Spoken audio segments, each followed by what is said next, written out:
Olá, boa noite! Gente, hoje é um dia muito especial. Eu tô muito feliz de fazer essa live. A gente vai falar hoje sobre o filme O Silêncio da Chuva, que vai ser lançado amanhã nos cinemas. E quem tá aqui para falar comigo é o Lusa Silvestre e o Daniel Filho. Então, bom, esses nomes dispensam apresentação, né? Mas já que eu tenho que fazer essa parte, então eu vou falar aqui um pouquinho sobre essa mini bio deles. Aliás, é bem mini, né? Porque tudo que esses dois já fizeram não cabe nesse texto. Vamos lá. Daniel Filho é ator, diretor, cineasta, produtor e autor brasileiro. Dirigiu diversas novelas, séries e filmes. Entre seus projetos recentes de cinema, merecem destaque os filmes A Partilha, Se Eu Fosse Você e Se Eu Fosse Você 2, a maior bilheteria do chamado cinema de retomada, e Chico Xavier. Para a televisão, criou recentemente as séries As Cariocas e As Brasileiras.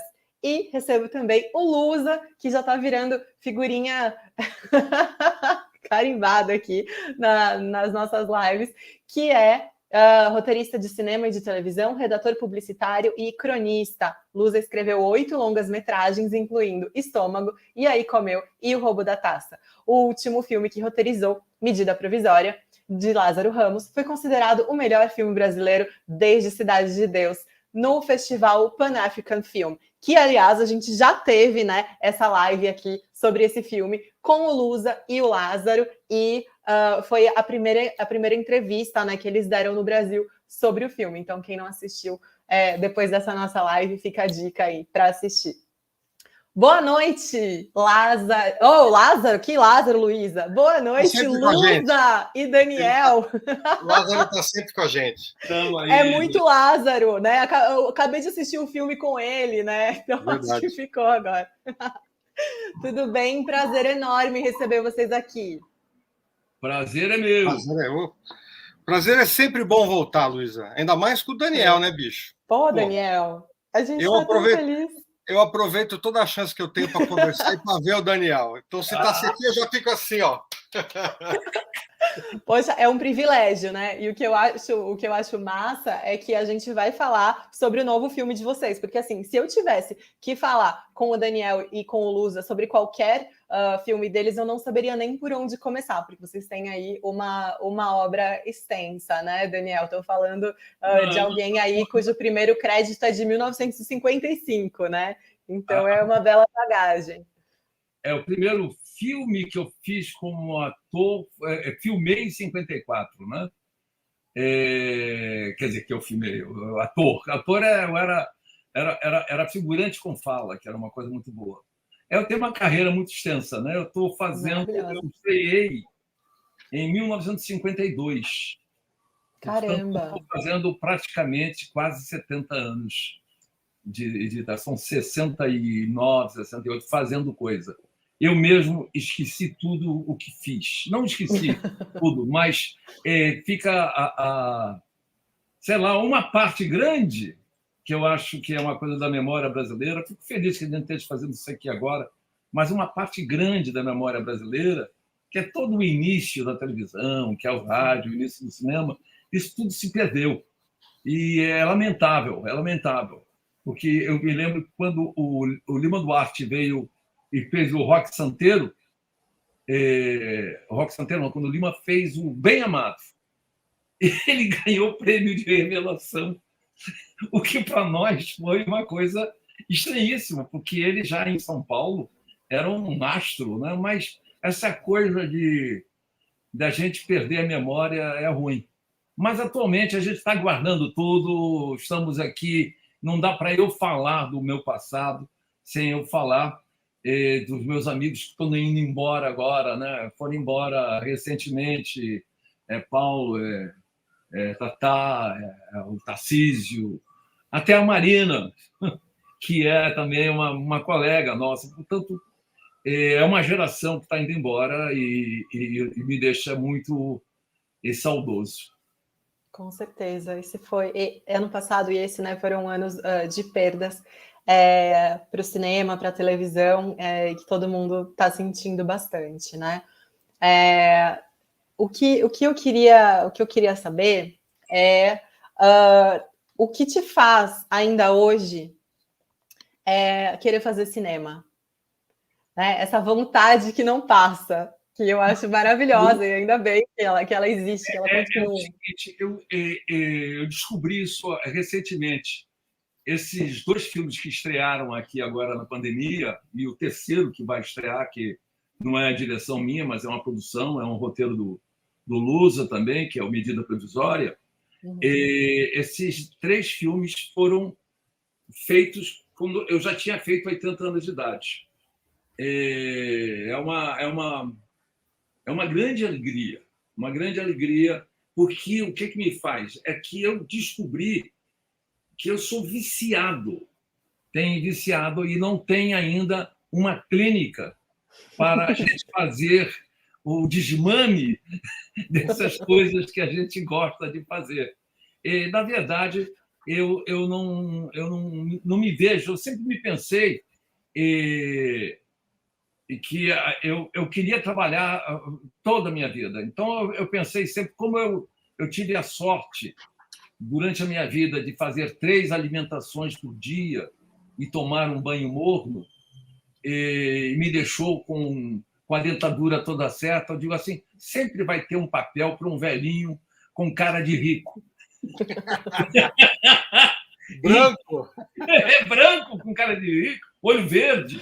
Então, eu espero que eu nunca pare. Conversando outro dia com uma amiga minha também desse tempo, mas que vocês conhecem sobejamente, que é a nossa Montenegro, nossa dama Montenegro, nossa Fernanda, ela também padece falamos desse nosso vício. Nós não conseguimos parar. Eu não consigo parar. Enquanto eu puder pensar, falar, o que for possível, eu ainda estarei fazendo, seja pequenos papéis, seja... E quando eu não puder mais dirigir, quer dizer, esse filme eu dirigi com medo porque será que dá para fazer? E então, logicamente, me cerco de jovens e peço que não sejam gentis comigo, que sejam verdadeiros, que não me deixem fazer bobagem. O Lusa foi uma pessoa que junto, quer dizer, eu falava as coisas com o Lusa, mas eu pedia para o Lusa até que eu não tinha certeza se o que eu falo está certo ou está errado. E isso melhora muito para a direção de um filme ou para você trabalhar. É perder as certezas. Perder as certezas é uma coisa excelente que me deu. Quer dizer, quando eu era jovem, aquela frase famosa, né? Quando eu era jovem, eu sabia tudo e agora eu sei que nada sei. Essa frase ela é real. E cada dia que eu vou sabendo menos, fica melhor, porque eu posso conviver mais com as pessoas que estão em volta.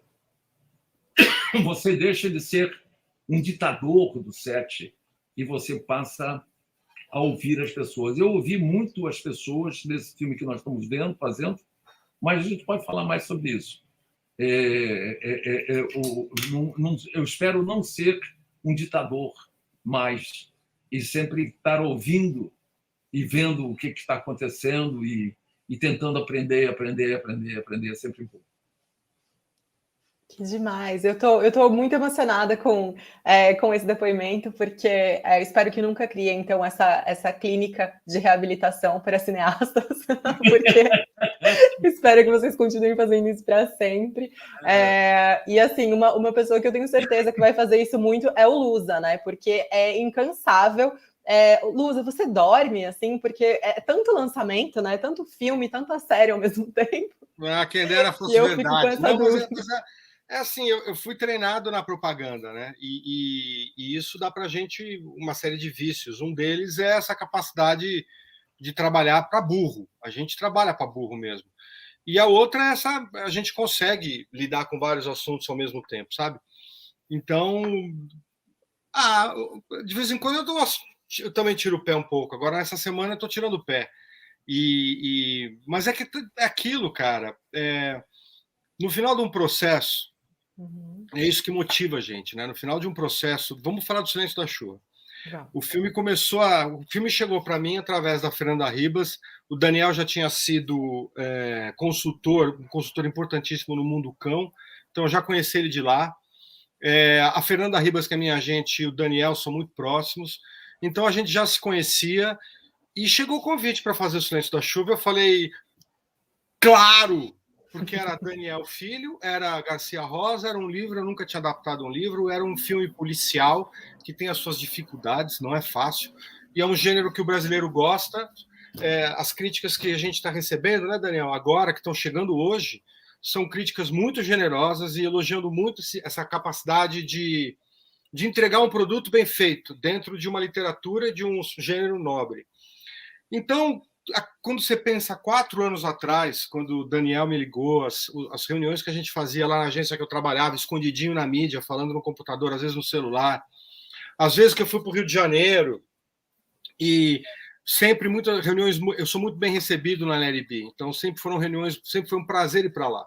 Quando você junta todo esse processo no final de tudo, mesmo que tenha sido difícil, mas você vê que você contribuiu para a cultura nacional, você contribuiu para a Cinemateca Brasileira, você contribuiu para construir mais um tijolinho contra a ignorância, isso é muito recompensador. Então, toda vez que entra um trabalho, eu fico motivado por isso.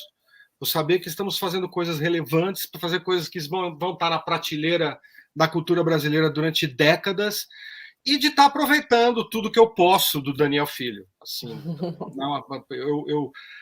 eu realmente sou muito bem recebido na LRB e adorava ir para lá durante as reuniões do Silêncio da Chuva. Eu trabalhava feito um filho da puta. Chegava lá às 10 horas da manhã e ia embora às 8h30 da noite. Mas era muito gostoso, era muito prazeroso, e enquanto for assim, eu estou comprando briga. Enquanto for assim, eu estou entrando. Maravilha!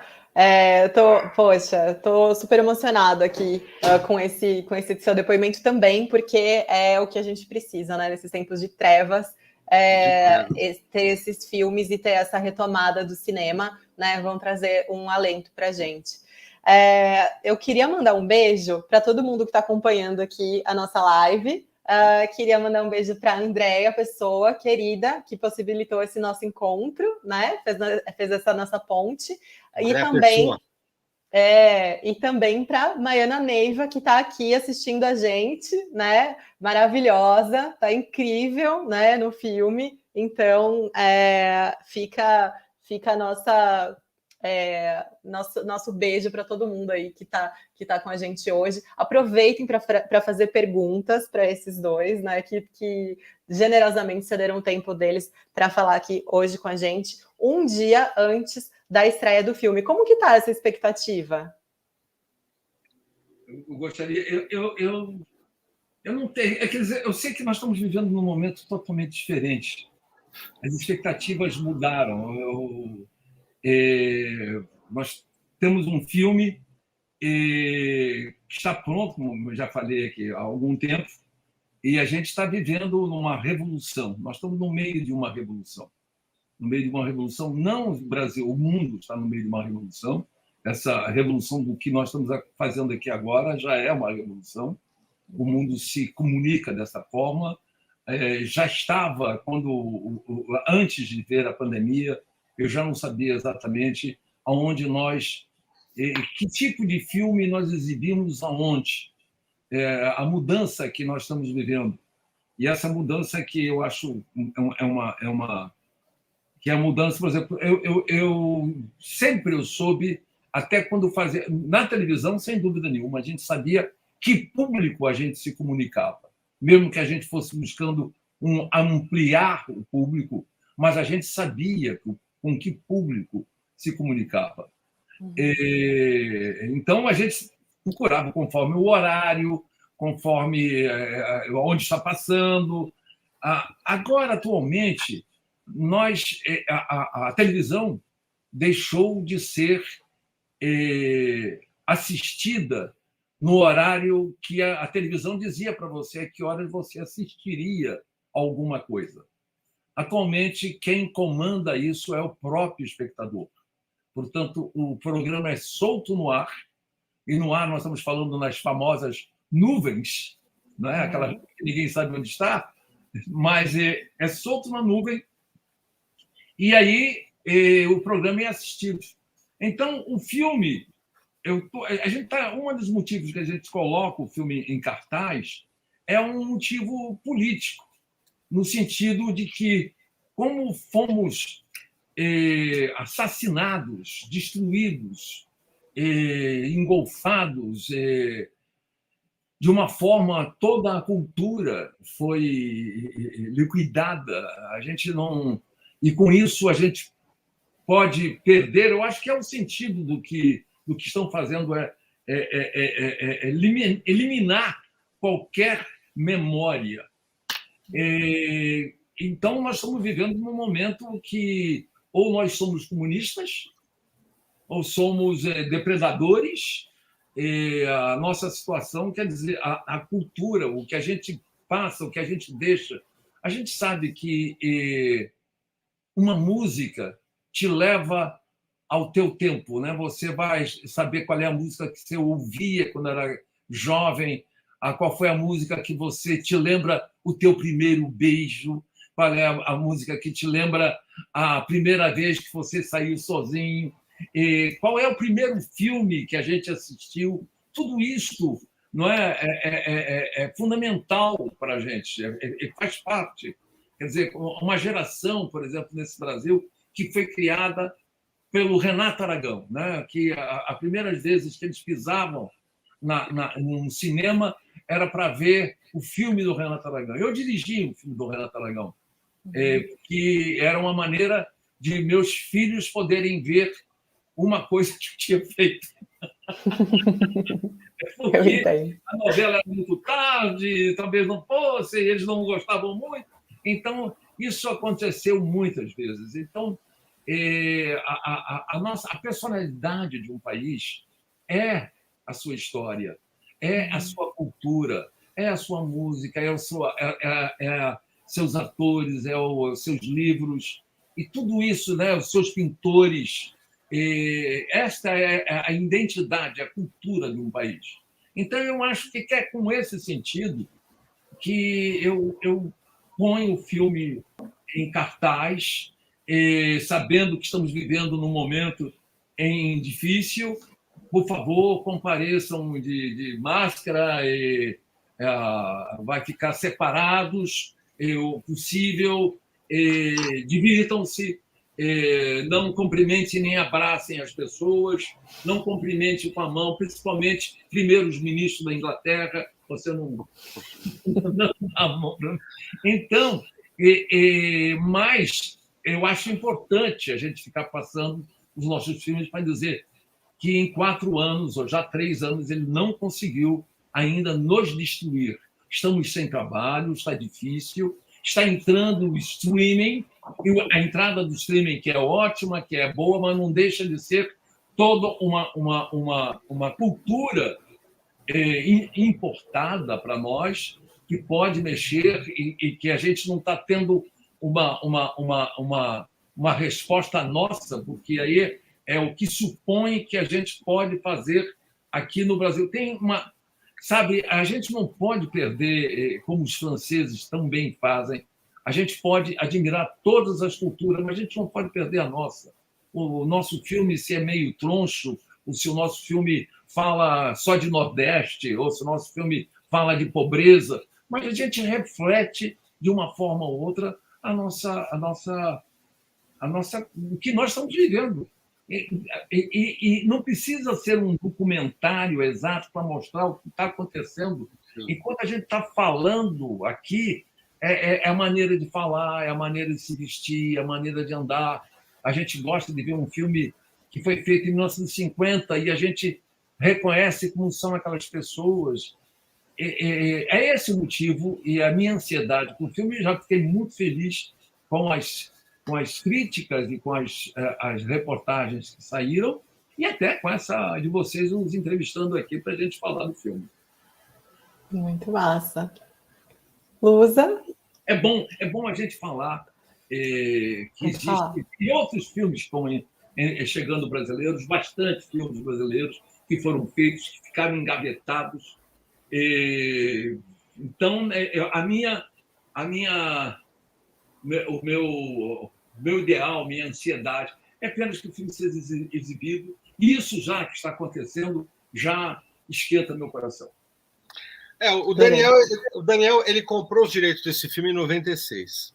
Era isso que eu ia perguntar, porque assim, tem tempo já, né, desse filme. Por que fazer agora, né, esse filme? Eu comprei em 96, eu comprei mais ou menos em 1990 e quase 2000, mais ou menos.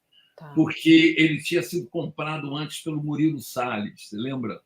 E aí eu fiquei... Aí o Murilo abriu mão, aí eu peguei o filme, que eu adoro essa história.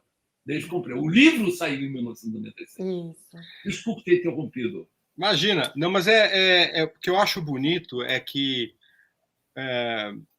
tem umas coisas que acabam virando uma obsessão. Não é exatamente obsessão, mas é alguma coisa que incomoda, alguma coisa que marca, e uma coisa que você sempre está... Às vezes você esquece, mas você volta a pensar. Como se fosse um amor antigo mesmo, né? E O Silêncio da Chuva era para o Daniel isso. Quando você vai ver Santiago, o filme do João Moreira Salles, ele começa o filme dizendo que esse documentário, e é um documentário que eu amo de paixão, acho lindo de morrer, talvez seja o que eu mais gosto dele, embora tenha os de futebol, os que ele fez sobre futebol, que, puta, o que ele fez para o futebol brasileiro, e só ele fez, é incrível. Mas no Santiago ele fala isso, que o filme, os rolos ficaram guardados 15, 10, 20 anos, ele não sabia o que fazer com aquilo. E é interessante que O Silêncio da Chuva tem uma história de amor antigo com o Daniel, porque ele comprou a história 20 anos atrás, e ele, por alguma razão que eu não desconheço, que eu desconheço, isso não aconteceu até 2017, 2018, 2019, 2020, 2021, onde estamos. E é engraçado porque vários diretores bateram lá na porta do Daniel e falaram: Daniel, dá para mim que eu filmo. E eu sei que passou pela cabeça do Daniel isso, de dar para outra pessoa e filmar, mas alguma coisa fazia com que esse filme ficasse ainda com o Daniel. E diretores espetaculares, que eu sei também, que bateram lá e falaram: me dá que eu quero fazer. O Daniel se recusou.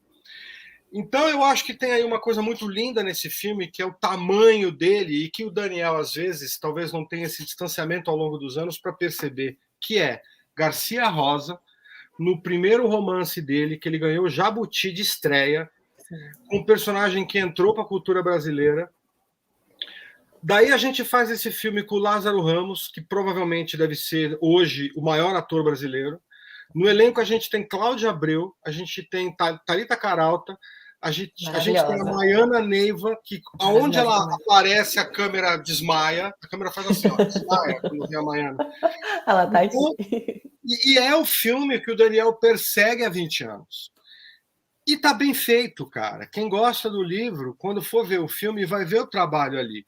Eu acho que foi o Luiz Aninhoríquio, do Estadão, que falou, que elogiou a qualidade do texto e trouxe uma coisa importante, que assim, como vale a pena você partir de um livro bom, cuidar da tradução, da adaptação dessa viagem do livro para a telona, como isso depois repercute na tela. Então eu sou um puta privilegiado, não só de conviver com o Daniel, eu ligo para ele, ele me atende, sabe, essas coisas. Não só de conviver com o Daniel, mas também de ter vivido esse lance de amor dele com a história. E eu vi algumas vezes, a gente conviveu muito nesses últimos 4, 5 anos, e ele dava umas sumidas, ia para Nova York pensar, e quando ele voltava, ele sempre falava isso: Luz, eu pensei em não dirigir. Mas aí eu tive uma ideia e resolvi dirigir. Numa dessas ideias que ele teve foi justamente esse empoderamento, está todo mundo falando disso. Engraçado, né, Daniel? Está todo mundo falando disso, do empoderamento e do Lázaro Senego. Todo mundo está falando disso. E dentro do empoderamento, o Daniel teve uma visão muito clara e faz parte da obra dele, né? O Daniel é o cara das cariocas, das brasileiras e também das Confissões de Adolescente, do Malu Mulher. E o Daniel é um cara que adora e ama mulheres. É um seriado chamado Mulher. Mulher também. E é um cara que aprecia. E é casado com uma mulher maravilhosa também. Então, eles têm bom gosto. Então, me sinto puta privilegiado de ter participado, de ter convivido com ele, de ter ouvido as dúvidas dele. Quando o Daniel tem dúvida, depois de 62 bilhões de filmes, 480 milhões de ingressos vendidos, quando o Daniel tem dúvida, você acaba achando que é humano você ter dúvida também. Então, é um final de uma viagem onde a gente tem um filme que, por todos os critérios, por elenco, pela fase que o Daniel está, pela adaptação e deste livro justamente, pelo Lázaro ser esse protagonista, eu acho que é um filme que é realmente muito importante. E um filme que dialoga com o público. Não é um filme, e não é uma crítica, pelo contrário, tem filmes cults também, mas não é um filme artsy para pouca gente. É um filme que dialoga com... É uma coisa que a gente sempre sonha fazer, é um sonho nosso, é fazer um filme que seja artisticamente bom e que também tenha esse diálogo com a plateia que busque bilheteria. Estamos estreando no finalzinho da pandemia, mas o filme vai ficar mais tempo que a pandemia. Ai, Deus te ouça que esse seja mesmo o finalzinho da pandemia. E isso que você disse agora, Lusa, também fez parte, né, da fala do Daniel antes, no sentido de que vocês têm esse respeito muito grande pelo público, né? Então, é um cinema que é para ser assistido, que é um cinema que quer que o Brasil se enxergue ali, né? Eu acho que isso fica muito claro. Enquanto mulher, eu fico muito feliz com a construção dessas personagens. Enquanto mulher. Não quis dizer como, né? Porque ficou meio estranho, mas assim, eu fico muito feliz com a construção dessas personagens, tanto da Maiana quanto da Thalita. Bom, porque assim, gente, se tivesse um action figure da Daya, eu seria a primeira pessoa a comprar, né? Ela tem essa coisa, a gente poderia lançar bonequinhos dela e vender, assim, porque ela é maravilhosa, né? Então, esse lugar de muita sensibilidade, de conseguir construir essas mulheres, né, que superam estereótipos de gênero, né? Mulheres que têm uma força absurda e é uma força que não as endurece, no sentido de que, pô, que incrível aquela cena, por exemplo. Eu vou tentar falar as coisas aqui sem dar muito spoiler, mas que incrível aquela cena que a Daya está preocupada com as crianças ali, né? Então, quer dizer, é uma mulher que, nossa, esculacha bandido, né? Mas ao mesmo tempo, né, ela quer preservar aquelas crianças. Então, esse tipo de sensibilidade de vocês, acho que, e não só de vocês, né? Também dos outros colaboradores, né, desse roteiro, que também, né, a gente tem aí mulheres participando dessa construção, é algo que acho que realmente vale a pena a gente pontuar aqui. Tem uns comentários muito bons aqui na live. Isso é importante, Luiz, o que você trouxe, porque se eu tive uma qualidade nesse processo, foi que eu estava lá no meio ouvindo todo mundo também. E o Daniel trouxe colaboradores maravilhosos para ajudar a gente na construção. E a gente aceitou, a gente contribuiu, a gente topou, a gente fez ali um panelão sem vaidades e o resultado está na tela nos próximos 50 anos, que é maior que uma vaidade. A Renata Corrêa, por exemplo, ajudou muito na construção da Daya. Ana Maria Moretson ajudou muito na construção do personagem da Cacau. O Peu Barbalho, assistente do Daniel, assistente e anjo da guarda do Daniel, um moleque muito recifense de bigode, um moleque muito talentoso e determinado e amante do cinema, me ajudou muito na construção do roteiro, porque um roteiro de policial é difícil. Você mexe uma coisinha lá na frente, isso vai determinar que não vai ser mais aquele que vai morrer, vai ser outro. E você tem que lidar um pouco com a expectativa do público. O que será que o público está pensando? O público está indo para um lado, eu vou chutar a bola no outro, e o Peu Barbalho ajudou muito nisso. Mas assim, o Daniel é um cara que aglutina pessoas que querem ajudar. Outra pessoa que também ajudou muito foi a Cris D'Amato, que é a consultora afetiva do Daniel, e que é uma pessoa que, nos momentos de crise, quando o Daniel... nos momentos em que havia um pouquinho de preocupação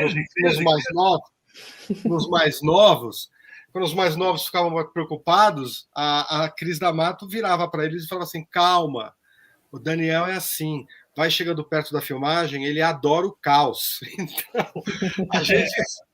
É o seguinte, eu queria até só contribuir um pouco com o que ele está falando. Ele está ótimo lembrar a Renata, o Barbalho, a Ana Maria Moretson.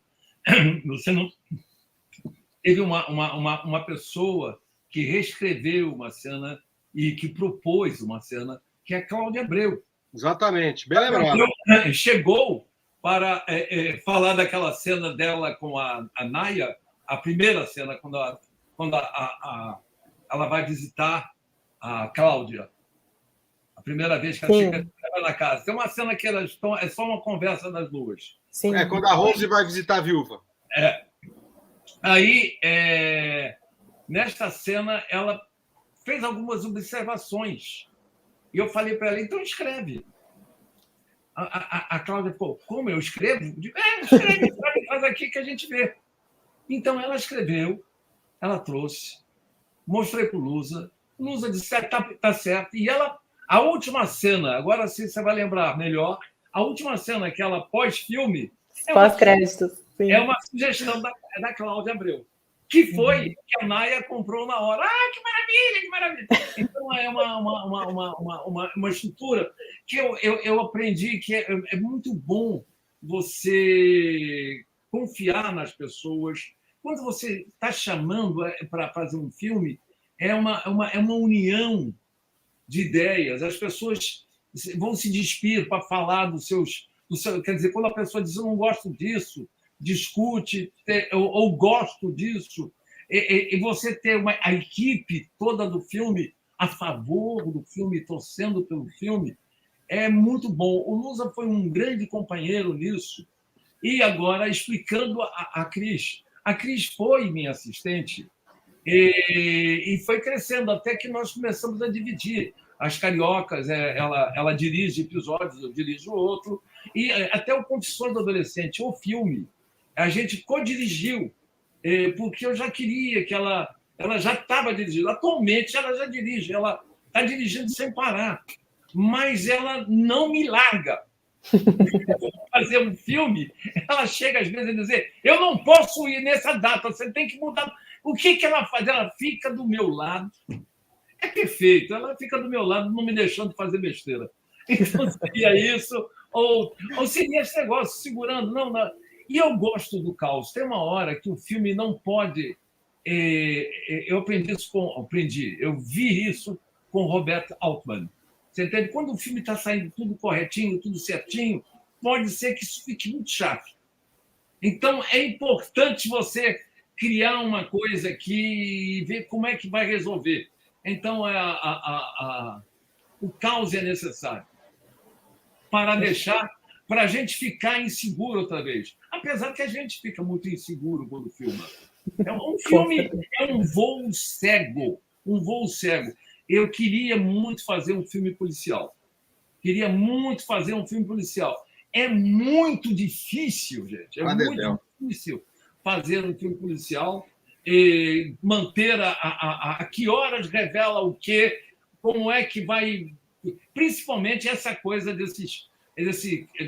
do clássico whodunit, né? Então, que horas você revela, o que é que você revela, onde você... Essa cozinhar, esse pucheiro, esse cozido, sabe? Achar a hora da pimenta, do batata, mais cebola.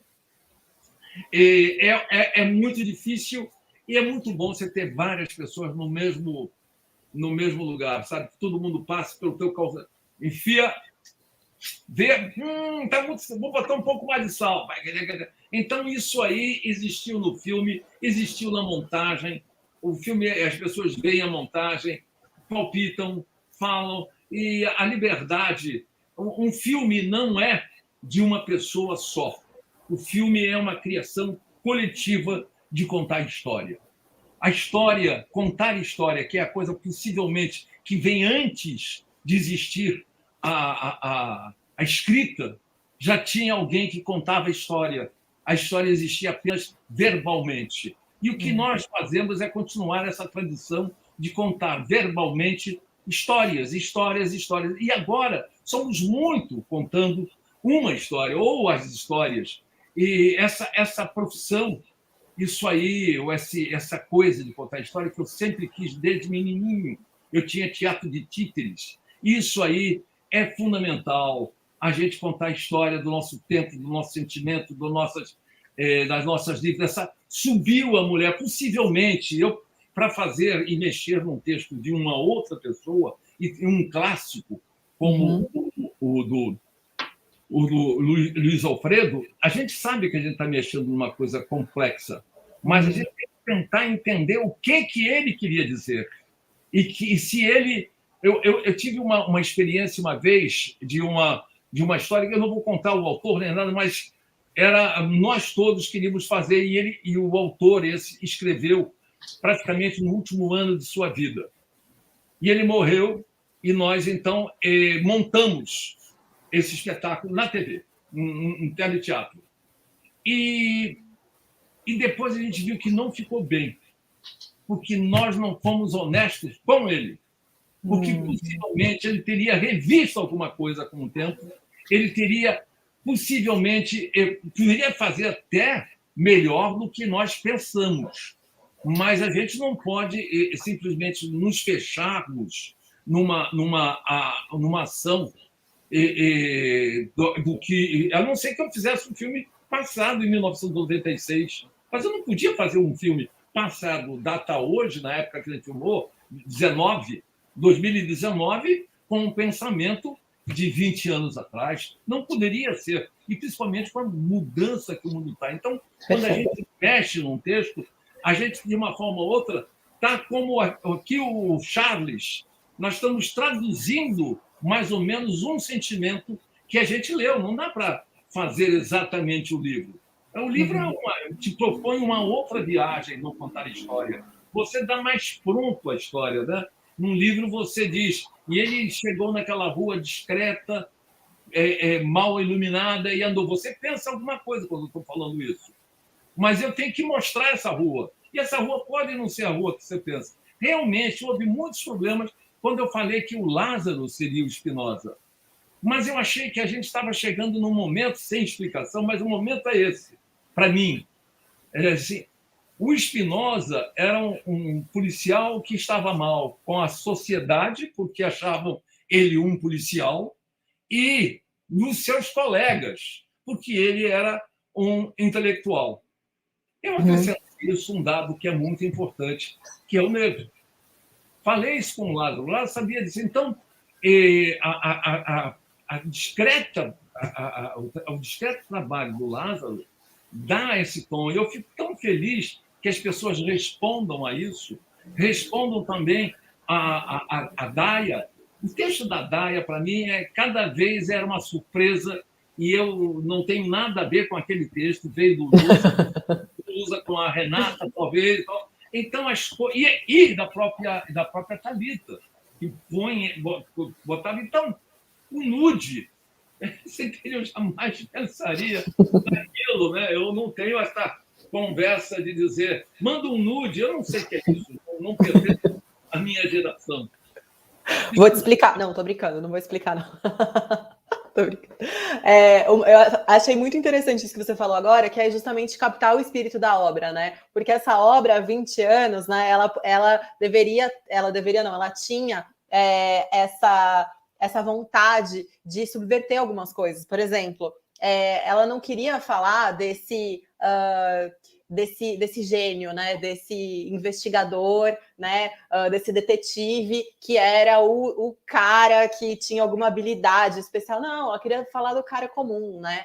Então, eu acho que nesse contexto, né, num país predominantemente negro, né, faz todo sentido que a gente tenha esse policial negro, né? Então, e você acrescenta que uma das coisas também é que o Luiz Alfredo, que tem a mesma idade, ou teria a mesma idade que eu, nós somos a mesma geração, o Luiz Alfredo falava de um Rio de Janeiro que eu também amo, mas que também eu sei que acabou.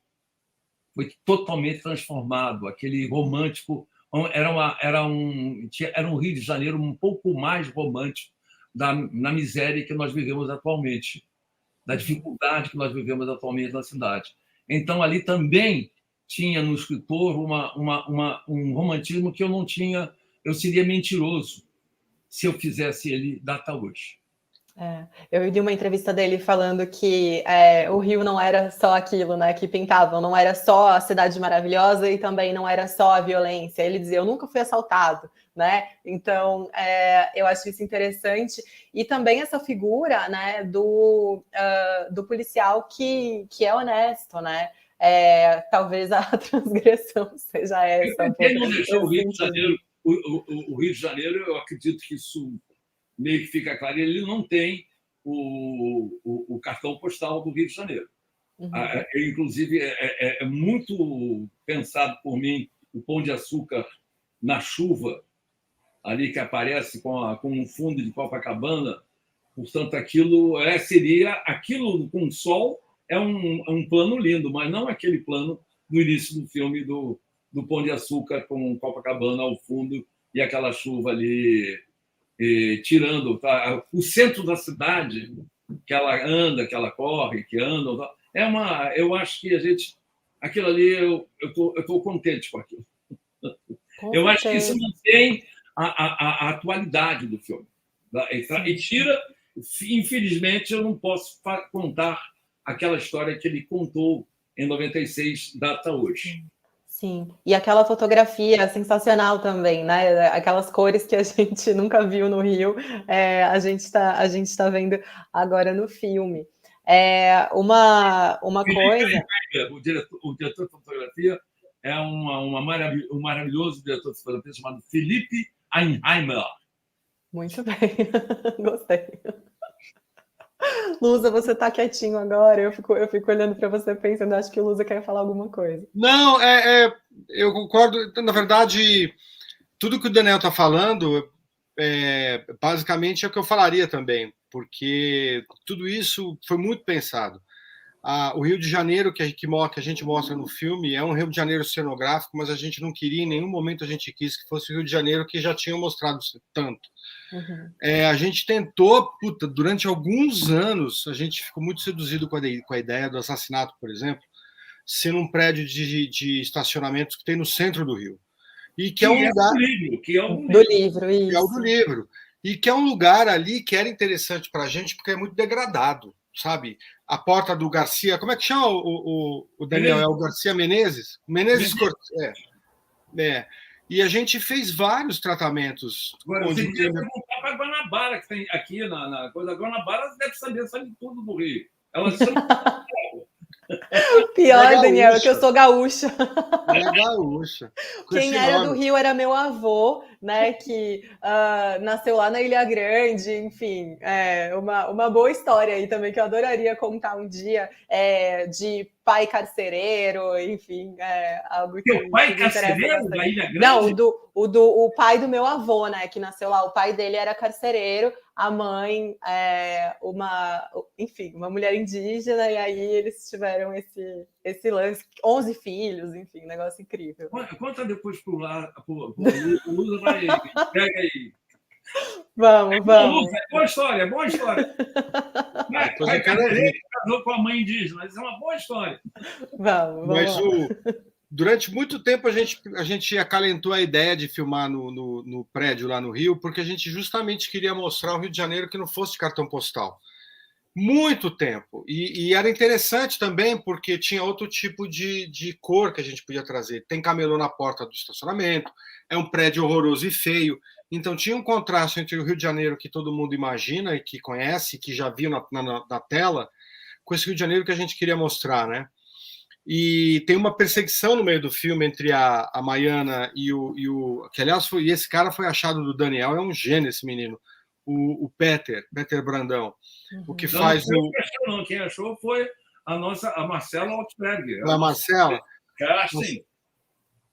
Foi um puta achado esse moleque. E tem uma cena lá, perseguição de um pro outro, lá dentro do Rio de Janeiro. Foi um puta de um prazer imaginar essa cena num bar como Amarelinho do centro do Rio, sabe? Então, para mim, um paulista que vai muito ao Rio de Janeiro, é a cidade que eu mais conheço na vida, além de São Paulo, é o Rio de Janeiro.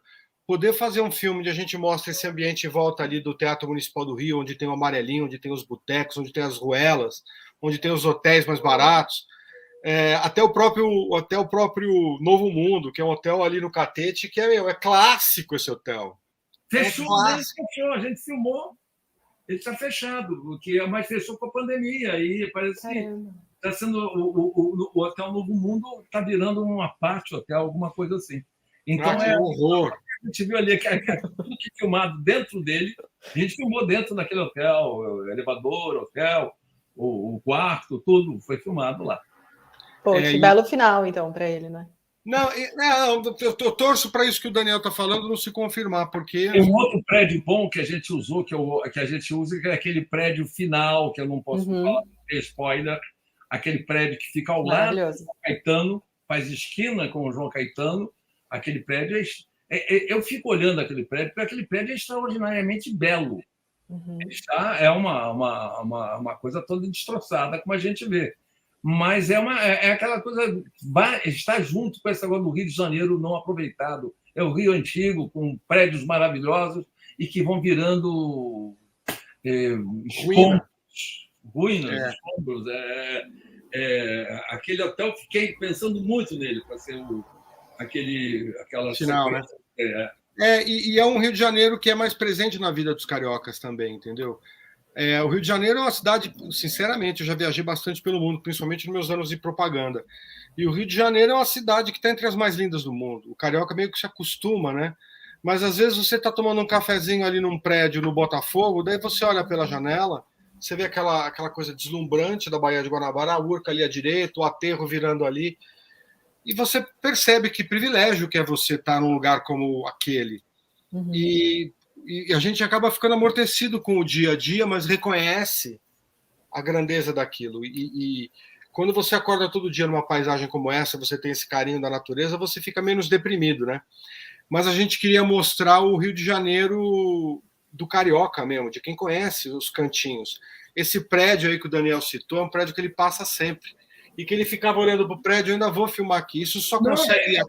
Sempre que a gente vai no teatro, o João Caetano ali, quando você vai ao João Caetano, você está de cara com ele, você vê aquele prédio, puxa vida. E a gente, minha esposa, a Olivia, adora arquitetura, ficamos... Quer dizer, é uma coisa comum eu e ela ficarmos dizendo assim, putz, como é que não tratam dessa coisa? Como é que deixam esse prédio desse jeito? A gente anda pelas cidades comentando os prédios feios que foram feitos aqui no Beira-Mar, em Ipanema, que arrebentou com Ipanema, os prédios compridos, todos de vidro marrom. Meu Deus do céu!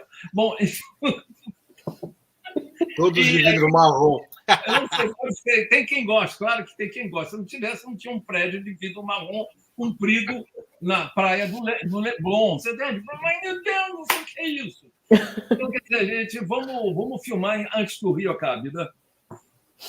E com chuva, né?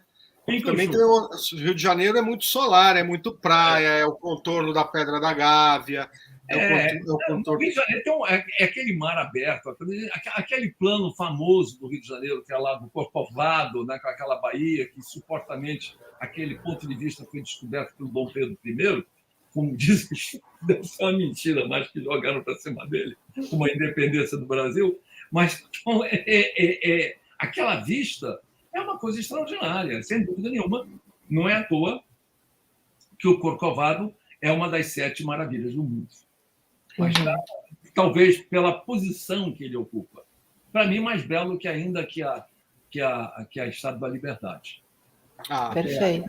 Eu acho o Rio de Janeiro um lugar lindo e a gente conseguiu mostrar que ele pode ser bonito de outros jeitos. Ali o lugar onde o Peter Brandão mora também, eu acho que é uma locação muito feliz. E isso é um pouco a essência do próprio Garcia Rosa, sabe? O Espinosa, no livro, ele é frequentador do Bairro Peixoto, que é um enclave dentro de Copacabana, sabe? Um outro livro famoso dele, Na Janela de Copacabana, também tem esse lado da cor local do Rio, mas o Rio de quem conhece o Rio de Janeiro. E o Daniel conhece o Rio de Janeiro melhor do que ninguém. Então a gente também conseguiu ter esse Rio de Janeiro que é o Rio de Janeiro do chopp sem pressão, sabe? Que é o Rio de Janeiro da salada de batata do Bar Luiz, e que é lindo de morrer. Quando eu ponho lá um conjunto que não pertencia também a um livro, uma roda de samba, e põe Espinosa tocando cavaquinho, é um Brasil que ainda... É um Rio de Janeiro que ainda existe e que eu acho que ali tem cultura carioca. Tem cultura carioca ali. Você tem aquele... E ali, olha, naquele conjunto que está tocando, com talvez os melhores caras de violão, 7 cordas, de cavaquinho. Ali tem uma turma da pesada. Ali e a cantora? É uma atriz que estava... Maravilhosa. Que eu a vi fazendo uma peça maravilhosa sobre a Elza Soares, que eram várias que faziam, ela era uma delas. E a gente assistiu, eu fiquei impressionado com ela, e a chamei, ela até mexeu no cabelo para poder filmar com a gente, mas foi por conta dela. Eu achei ela canta bem e é linda, né? Uma coisa... Aliás, Daniel, infelizmente você não estava no Festival do Rio no dia lá, foi a primeira vez que eu vi o filme no cinema, né? Eu já tinha visto tanto esse como Medida Provisória, que são os próximos 2 filmes, os 2 do Daniel, os 2 da Lady B. Os 2 o Medida Provisória eu ainda vi também num teste de cor no cinema aqui, que o Daniel foi com o Tegido. Mas eu não tinha visto O Silêncio da Chuva ainda no cinema. Não tinha visto. Vi milhões de vezes no computador, o Daniel me mandava sequências, o Peu e o Daniel me mandavam sequências para a gente opinar. O Daniel tem uma montadora incrível, que é a Diana, que é a melhor montadora do planeta. E lá no Festival do Rio eu tive a primeira chance de ver mesmo, ele fechadinho, sem... isso aqui a gente ainda está vendo, e fora do computador. E eu me emocionei muito mais do que antes com o samba, principalmente do final. Eu não sei se é porque finalmente terminamos a maratona, está acabando o filme, e só nós sabemos quanto a gente penou, né, Daniel? Mas o fato é que o cinema, o escurinho, fez com que eu me emocionasse muito mais com a parte musical, que é no começo e no fim do filme, e que nunca existiu na obra do Garcia Rosa. Isso também foi uma das molecagens do Daniel, nesse caso, muito com a Renata também, que adora um samba. E a gente buscou isso e ficou super legal. O Espinosa, ele acaba... Também uma outra coisa também que deu trabalho fazendo a adaptação. O Espinosa do livro é um personagem mais frio, né? E a gente queria um personagem mais quentinho. E daí veio o samba, daí veio a namorada, que eles estão meio no momento que ninguém sabe se está namorando ou não está. O próprio Lázaro, naturalmente, a câmera loves him. Quando ele aparece, ele já traz humanidade. Então isso foi... A gente buscou ter um Espinosa mais quentinho. Engraçado que ninguém ainda falou nisso, mas foi muito racional da nossa parte, né? Principalmente do Daniel. Falando... Era fundamental para mim, mas foi que fala, tua luz. Não, pode continuar, depois eu pergunto, Daniel, por favor. Porque eu adoro samba, né? Uma roda de samba e principalmente com aqueles maestros que estão tocando samba, são muito bons, tocando para eles uma bobagem que eles estão tocando, mas foi muito agradável até aquela filmagem.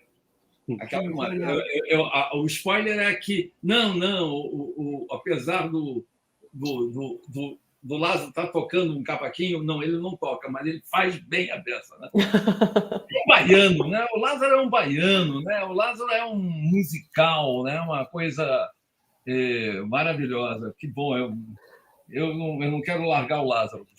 O Lázaro é incrível. O Lázaro tem a força estranha. Aquela força estranha que o Caetano falava, tá no Lázaro. Boa. E o Lázaro fez também, né, o Papai é Pop, né, que é um filme que eu e o Luz assinamos aí também, né, o roteiro. Então, e também quer dizer, a gente está torcendo aí para estrear o quanto antes, né? Qual o filme? Qual é o outro dele? Qual é? O que ele me traiu? Com quem? Não, o Papai é Pop, com o pessoal da Pródigo. Eu fui traído, Não.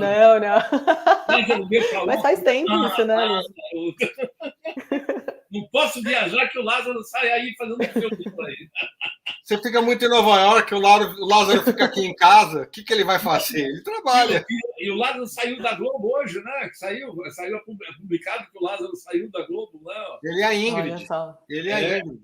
E ele é a Ingrid. Que coisa maravilhosa. Temos aí o Lázaro mais solto. O Lázaro é nosso, a Ingrid é nossa.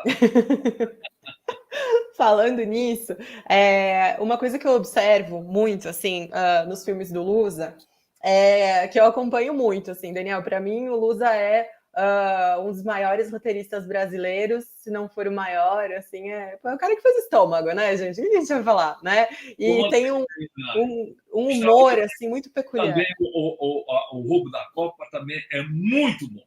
É uma coisa muito difícil, o Roubo da Copa, que é um tipo de comédia que, quando eu fui assistir, sinceramente, quer dizer, profissional chato que eu sou, eu digo, será que é bom? E achei muito bom.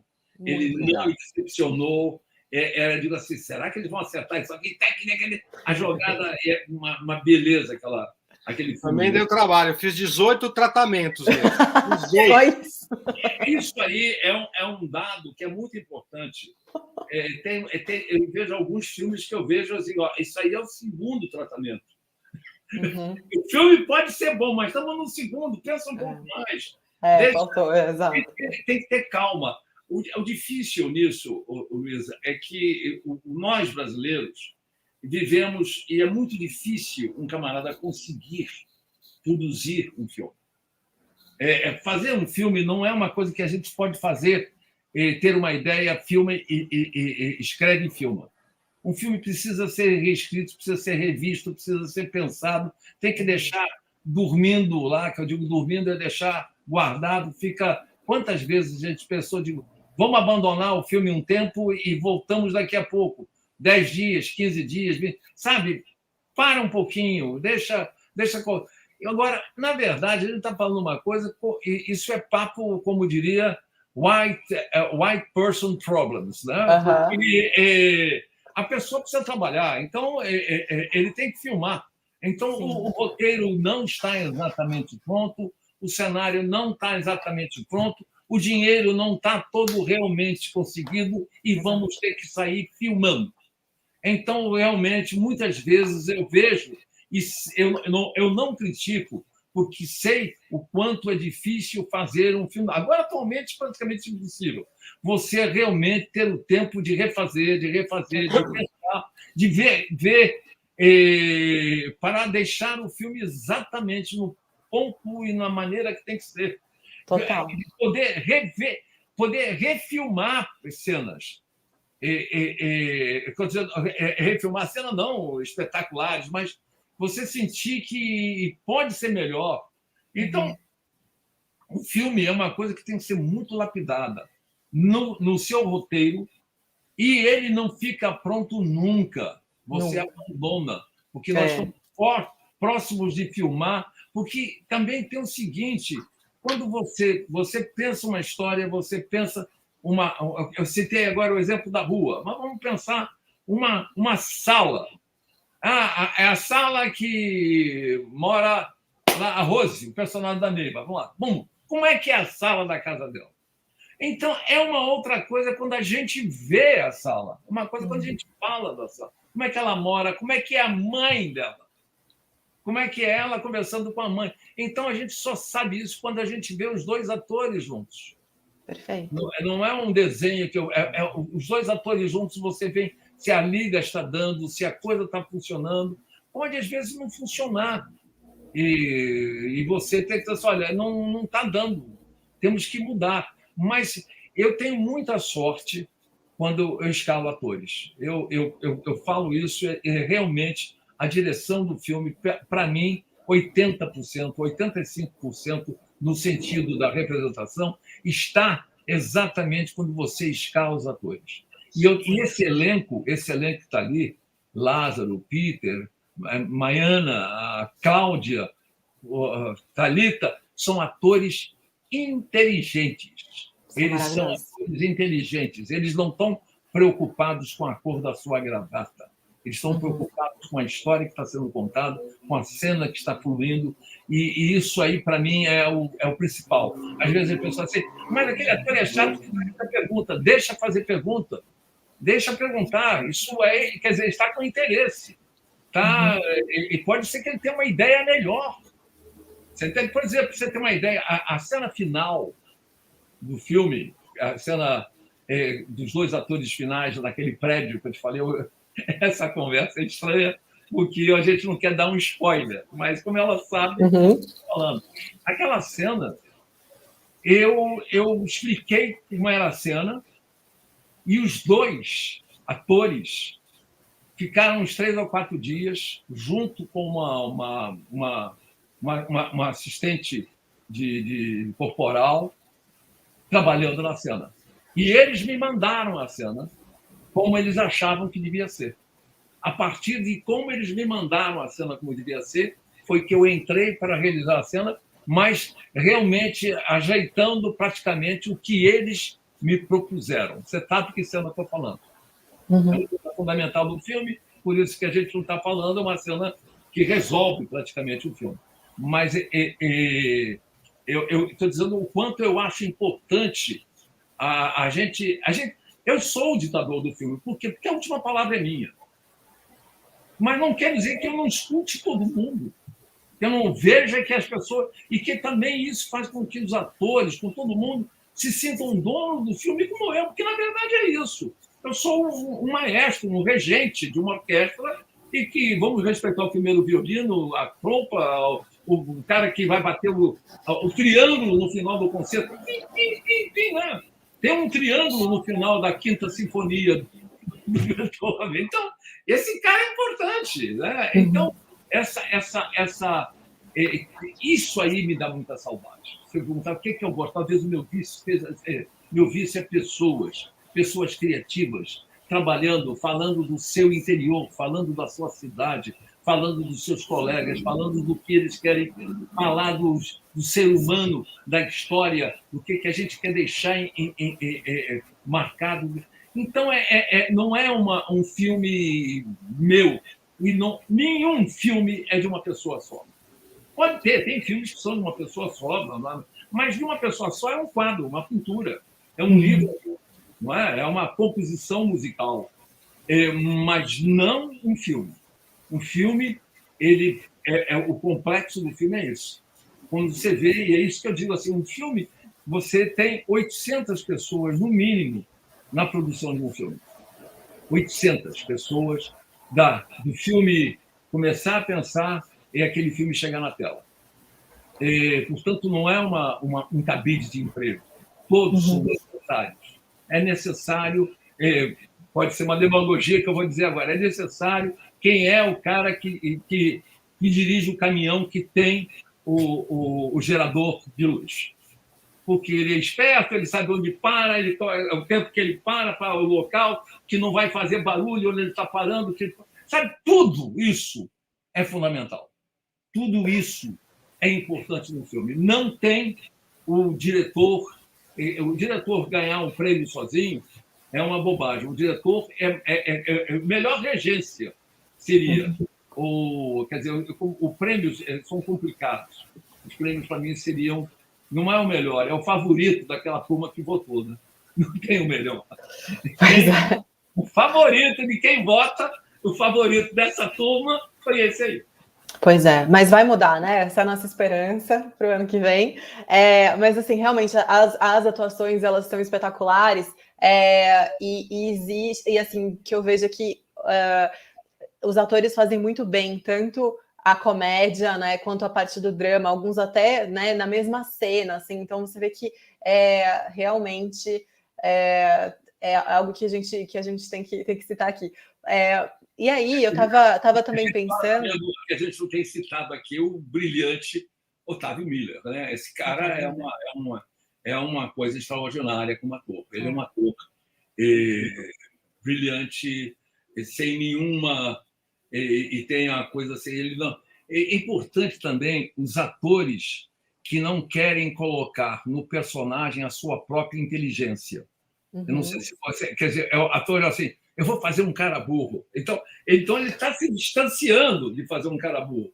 Ele tem que ser um cara burro, não é? Eu cito como exemplo que eu gosto, assim, que é um desempenho que eu gosto, é Marcello Mastroianni em Olhos Negros, aquele filme do Olhos Negros, em que ele faz um camarada medíocre. E ele é medíocre no filme. Isso é muito importante. Não é que eu não vejo que ele está fazendo um cara medíocre. Ele está medíocre. E o ator é isso. E naquele momento ele está aquilo. Eu acho isso. E eu acho que nesse filme os atores foram exatamente vestiram os personagens. Perfeito. Falando de alguém que está, né, eu quero aproveitar. Oi, desculpa, Daniel. Você está lendo alguma coisa? Você está lendo o que estão falando, né? Não, eu fico desenhando, ó. Eu fico desenhando. Ó, tá quase na hora. Então, peraí, só quero aproveitar esses últimos minutinhos aqui que a gente tem para falar de gênero.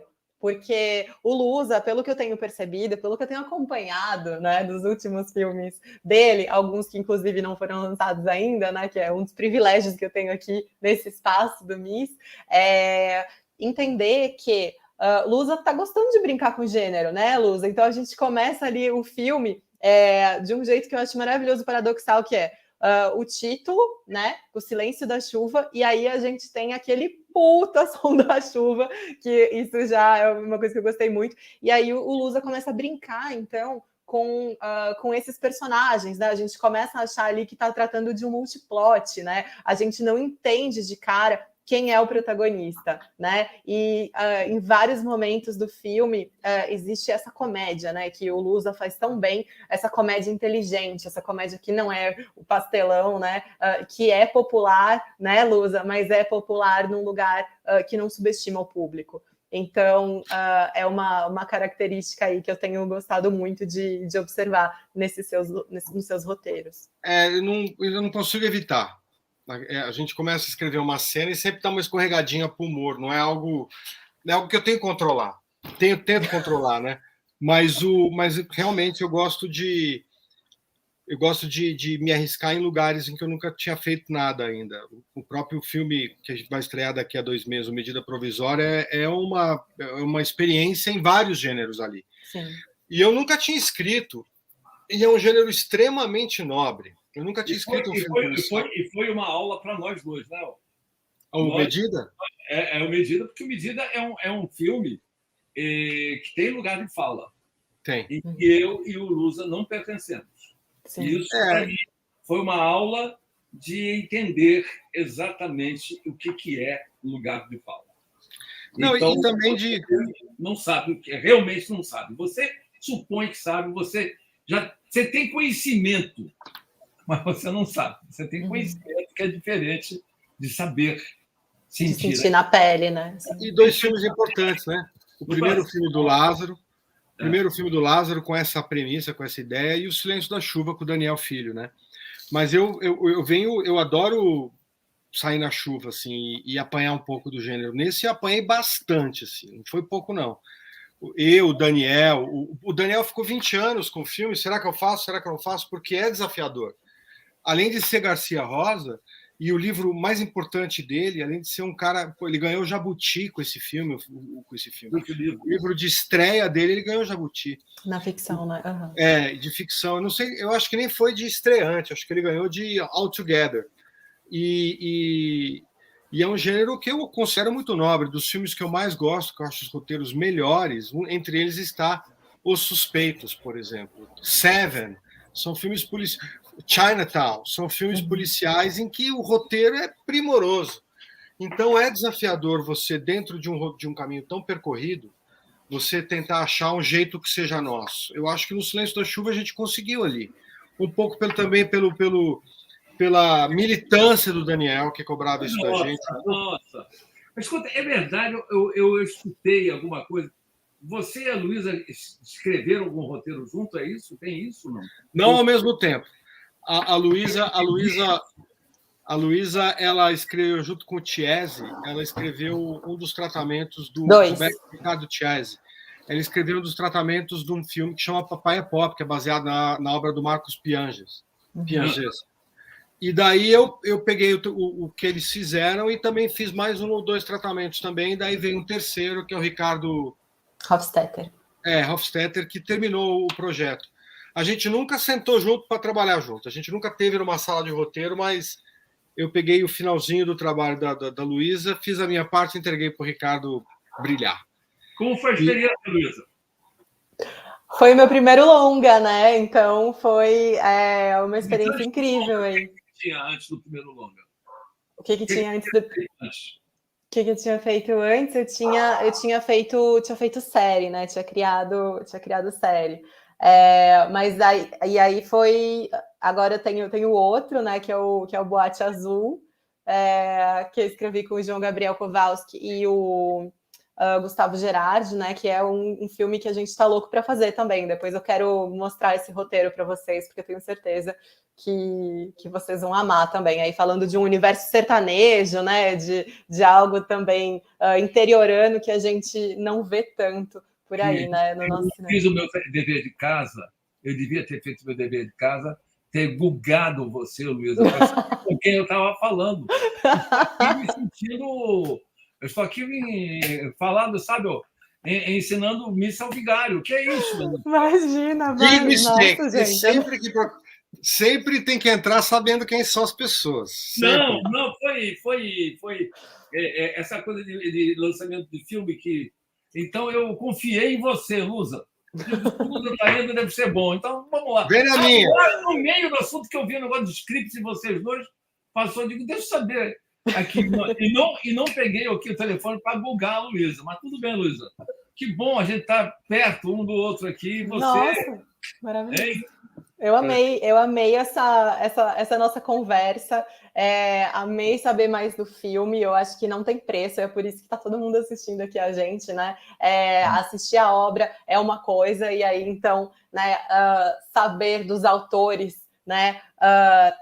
Do processo criativo, enfim, saber aí como eles pensam o mundo é um presente, né? Então eu agradeço muito. Você está lendo aí? O que é que estão falando da gente aí? As pessoas estão lendo a gente? O que não, tá todo mundo adorando aqui. O Joaquim falou, vamos ao cinema. Então acho que a gente tem que encerrar com esse convite, né? Para todo mundo ir ao cinema de uma maneira segura, né? E assistir o filme, que tá maravilhoso.